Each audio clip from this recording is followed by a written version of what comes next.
tal? Muy buena tarde. En mi caso, yo abordaré en el Congreso Nodos del Conocimiento, la temática sobre neurocriminología, predicción y delito. Y eso es porque actualmente se han estado utilizando nuevos cuerpos de saberes, nuevos conocimientos en el área criminológica. Es por ello que damos paso a algo que se llama neurocriminología. Este tipo de término fue presentado por primera vez en el 2005 por Jens Hilbert, sin embargo, no va a tener un repunte tan significativo una vez que es adoptado justamente por el investigador y líder en este campo, que es Adrian Rae. ¿Qué va a hacer esta persona? Bueno, pues este investigador lo que va a hacer es dar un tipo de concepto y entonces es definida como la aplicación de las técnicas de la neurociencia para poder comprender los orígenes del delito con implicaciones para la prevención, predicción y castigo. Y aquí retomo una palabra bien importante que es la predicción.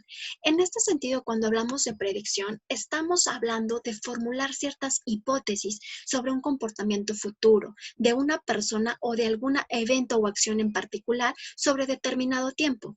¿Basándose qué? Basándose en ausencia o presencia de factores de riesgo.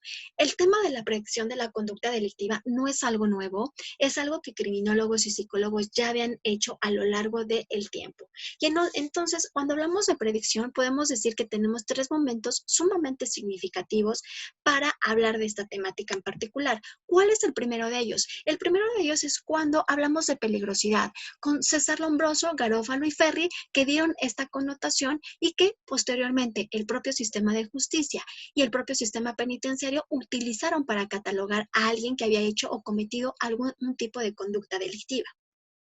Posteriormente, se ha visto, ¿no?, la cuestión de utilizar y que este tipo de concepto sea prácticamente erradicado. Y entonces, actualmente estamos hablando de algo que se llama la evaluación del riesgo de violencia, que es estimar de forma utilizando la probabilidad, ¿no? Un tipo de estimación probabilística sobre los factores de riesgo estáticos y dinámicos y si estos tienen un tipo de correlación con la conducta violenta o a su vez delictiva. Sin embargo, vamos a tener un tercer momento. Ese tercer momento lo vamos a tener, ¿no?, gracias a de las cosas como más innovadoras que incluso el Washington Post sacó una lista y se va a encontrar en el número 5. ¿Qué es esto? La neuropredicción. La neuropredicción es gracias a la utilización de la tecnología y la neurociencia, se conjugan ¿para qué? Para hablar sobre, ¿no?, si es posible contar con determinados marcadores neurobiológicos de reincidencia delictiva. ¿A qué me refiero con marcadores biológicos? Pues prácticamente estructuras cerebrales. Es por ello que tenemos que hacer aquí una pequeña acotación, porque cuando nosotros hablamos de neuropredicción, podemos estar haciendo un mal uso de esta palabra. ¿De qué forma? Bien, puede traer efectos completamente iatrogénicos. Cuando hablamos de neuropredicción, estamos hablando de predecir. Estamos dando por hecho que va a ocurrir cierto evento en particular en un futuro determinado. Por tanto, estamos dando por hecho que va a ocurrir. Posteriormente, mediante marcadores biológicos, estructuras cerebrales, puede ser desde la amígdala, el hipocampo, la corteza prefrontal, estaríamos nosotros generando un tipo de estigma en la persona que en este caso pues está privada de la libertad, ¿no? Si recordamos nosotros un poquito la cuestión de estigma, los griegos lo utilizaban como signos corporales con los cuales se intentaba exhibir a una persona. ¿Qué es lo que está pasando un poquito con la neuropredicción? Por lo tanto, estaríamos regresando a la etiqueta de alguien peligroso por el hecho de que de cometer un delito por tener este tipo de estructuras cerebrales. Por lo tanto, el sistema de justicia va a reaccionar en transformar a esa persona privada de la libertad y tratar de cambiarle algo. Entonces, por lo tanto, vamos a tener un etiquetamiento en donde por parte del sistema de justicia, por parte de los científicos y por parte de la sociedad. En este sentido, lo que se hace aquí o lo que se pretende con esta ponencia o esta charla que vamos a tener es justamente cambiar la visión.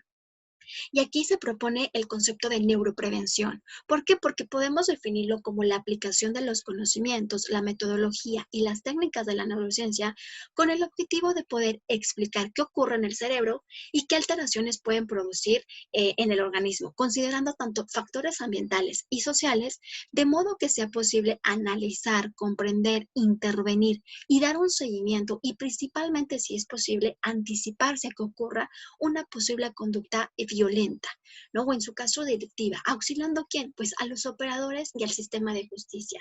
Hablando en un panorama muy general, prácticamente cuando nosotros estamos haciendo neuroprevención, estamos aplicando la neurociencia, un tipo de conocimiento, ¿no? Para que pueda ajustarse, ¿no? A dicha conducta, tomando en cuenta ciertos rasgos cognitivos específicos de la persona, haciendo prevención desde una forma de una política integral para tratar de suprimir o al menos tratar de reducir los factores criminógenos. Y esto que con una visión de dignidad, respetando los derechos fundamentales de las personas privadas de la libertad.